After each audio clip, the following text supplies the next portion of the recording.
ڈسکا میں election commission کے ری پول کے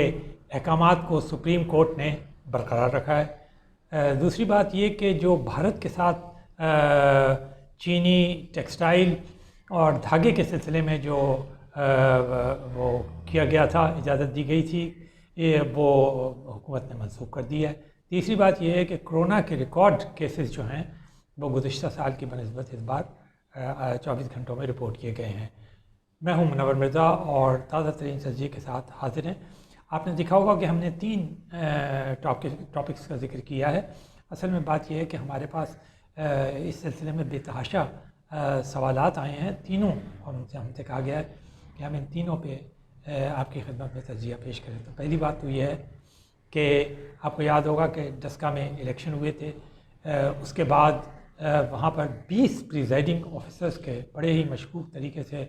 غائب ہونے کا واقعہ تھا، جو ساری رات غائب ہوئے، اور اس سلسلے میں الیکشن کمیشن نے پورے حلقے میں ری پولنگ کا حکم دیا تھا۔ اسے پی ٹی آئی کے جو کینڈیڈیٹ تھے وہاں پہ ڈسکا میں، انہوں نے سپریم کورٹ میں چیلنج کر دیا تھا اور کہا تھا کہ صرف انہی حلقوں میں کیا جائے جہاں پر کہ یہ شکایات ہیں اس کی کہ وہاں پر دھاندلی ہوئی ہے۔ لیکن الیکشن کمیشن نے اس سلسلے میں واضح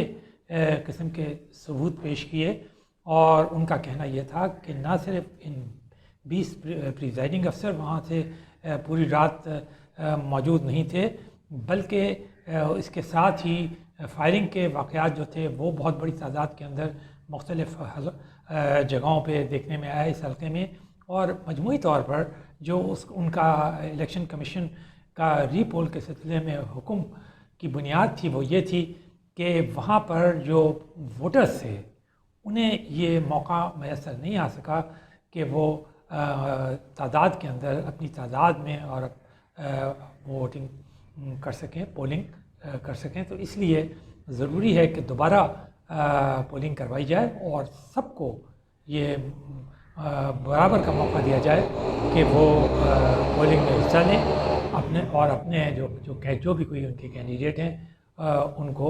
ووٹ ڈالیں۔ تو یہ الیکشن کمیشن کی وہ تھی۔ اس کے مقابلے میں پی ٹی آئی کے جو کینڈیڈیٹ تھے، یعنی پاکستان تحریک انصاف کے جو وہاں سے کینڈیڈیٹ تھے، ان کا استدلال یہ تھا، ان کے وکیل کا استدلال یہ تھا کہ نہیں، صرف جو 20 حلقے ہیں یا جو کچھ اور حلقے ہیں جن کے اندر دھاندلی کی شکایت، صرف وہاں پہ ری پول کی جائے، جبکہ مسلم لیگ نواز گروپ کا کہنا یہ تھا کہ الیکشن کمیشن نے جو احکامات اپنی تمام تحقیق اور تمام معلومات کی بنیاد پہ کیے ہیں، اسی کو برقرار رکھا جائے۔ تو آج سپریم کورٹ نے کافی عرصے تک سماعت کرنے کے بعد یہ فیصلہ سنایا ہے کہ جو الیکشن کمیشن نے ری پول کا پورے حلقے میں حکم دیا ہے اسے برقرار رکھا، پی ٹی آئی کے جو سزا تھی اسے مسترد کر دیا۔ اب اس طرح ڈسکا کا جو ہے وہ ری پول ہوگا، اور اس کی تاریخ جو ہے وہ الیکشن کمیشن نے ابھی جو مقرر کی، وہ چاہے تو بڑھا بھی سکتی ہے یا وہی جاری رکھ سکتی ہے۔ تو اس طرح یہ کہا جا سکتا ہے کہ سپریم کورٹ نے جو الیکشن کمیشن کا آئینی اختیار تھا، کیونکہ الیکشن کمیشن جو ہے وہ ایک آئینی ادارہ ہے اور اس کے الیکشن کے سلسلے میں مکمل اختیارات ہیں، وہ جیسا چاہے احکامات دے سکتا ہے جب چاہے وہ، اور جن حلقوں میں چاہے یا جن پولنگ اسٹیشن پہ چاہے پول یا ری پول یا پورے حلقے میں کرانا چاہے وہ کرا سکتا ہے جس کو۔ تو اس نے جو اس کا جو اختیارات تھے ان کو سپریم کورٹ نے ایک مرتبہ پھر جو ہے وہ کہا ہے کہ بالکل یہ صحیح ہے، اور الیکشن کمیشن کو یہ حق ہے کہ وہ جس طرح چاہے اپنے احکامات پر عمل کرے۔ تو یہ تو ہوئی ڈسکا کی بات۔ تو اس کے بعد آپ نے دیکھا کہ پاکستان میں وزیر خزانہ جناب حفیظ شیخ کو بدل کر جناب حماد اظہر کو وزیر خزانہ بنایا گیا۔ یہ وزیر اعظم عمران خان کی ٹیم کا ایک بنیادی حصہ ہیں، اور انہوں نے آنے کے دوسرے روز ہی اکنامک کوآرڈینیشن کمیٹی کے اجلاس کی صدارت کی جس میں فیصلہ کیا گیا کہ بھارت سے کپاس، دھاگا اور 5 لاکھ ٹن چینی جو ہے وہ درآمد کرنے کی اجازت دی جائے گی۔ اور یہ بات انہوں نے پھر اپنی کوآرڈینیشن کمیٹی کی میٹنگ کے بعد ایک پریس کانفرنس میں بھی کی، اور دوسرے دن آپ نے دیکھا کہ سارے اخبارات میں یہ شہ سرخی کے طور پہ دیا گیا کہ بھارت اور پاکستان کے درمیان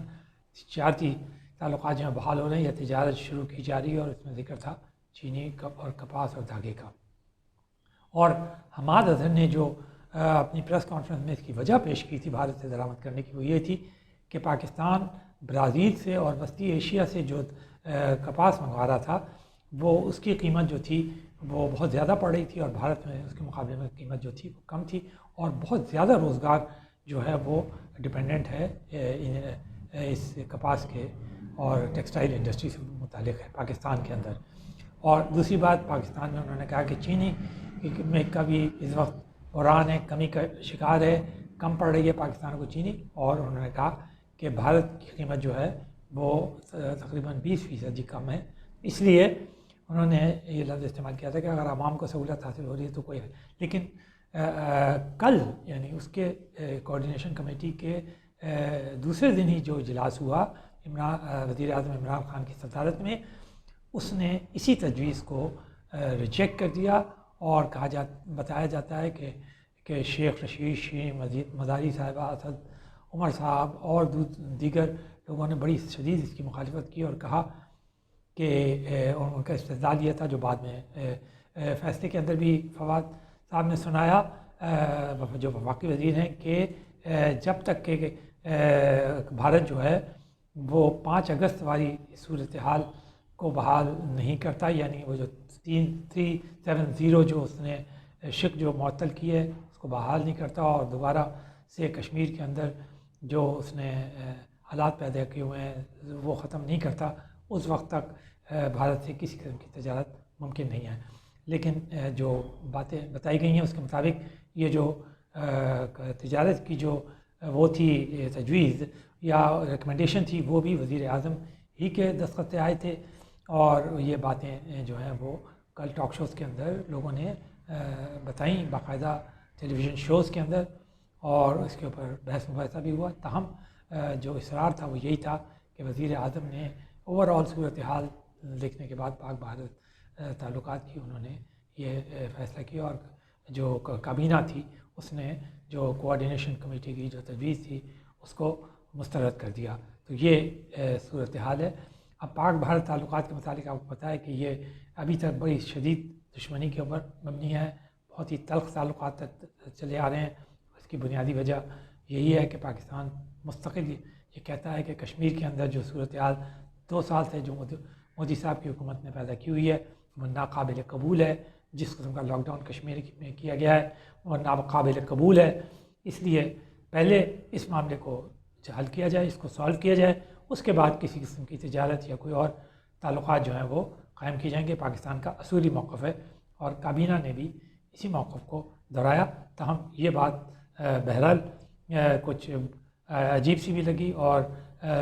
کچھ سمجھ میں بھی نہ آئی کہ سفارتی معاملات کے اندر جب یہ کہہ دیا گیا اور اتنی ہائی لیول کی ایک اکنامک کوآرڈینیشن کمیٹی نے فیصلہ کیا، وزیر خزانہ کی صدارت ہوئی، انہیں آئے ہوئے بھی ایک دن تھا، تو اس کا کیا مطلب ہے؟ ریکمنڈیشن بھی وزیر اعظم کی طرف سے آئی تھی، پھر خود وزیر اعظم کی ہی کابینہ نے اس ریکمنڈیشن کو مسترد کر دیا، اس کا کیا مطلب تھا؟ تو یہ سارا جو ہے یہ گنجرک ہے، یہ اب وضاحتیں سامنے آ رہی ہیں، یہ آج بھی آئے گی اور کل بھی آنے والے زمانے میں آپ کو مزید پتہ چلے گا کہ ایکچولی حکومت جو ہے پاک بھارت تعلقات کو کس طریقے سے آگے لے جانا چاہتی ہے یا کہاں رکھنا چاہتی ہے۔